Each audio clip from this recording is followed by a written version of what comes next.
Blake Boss here, folks. Today we're going to be talking dry bulk shipping. We're going to be looking at DryShips and see how the company's operating structure is taking advantage of investors. So if you're looking at DryShips now due to a rebound in dry bulk shipping rates, that might seem like a good idea at first glance, but I have 3 words of caution for you. Related party transactions. So what is a related party transaction and why should you care about them? Well, these are transactions between the company and a related party like the CEO, for example.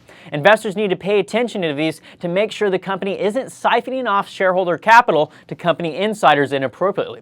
Related party transactions can create conflicts of interest between shareholders and the company and require a scrutinizing eye. So does DryShips have a lot of these transactions? Well, yes, it does, as multiple transactions taking place between the company and one or more companies owned by the CEO of DryShips. DryShips expensed $38.08 million to related parties in 2012, which includes $6.2 million in stock-based compensation to the CEO of the company.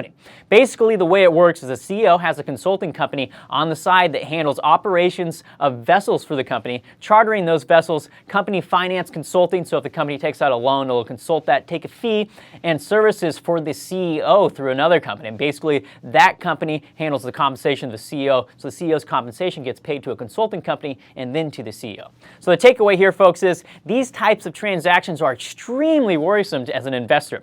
At first glance, it appears the CEO of a company like DryShips could care less if the publicly traded business is profitable, because as long as they're not going out of business, their businesses on the side, these consulting businesses, are making them millions of dollars. So why shareholders in the meantime are getting nothing as far as returns go.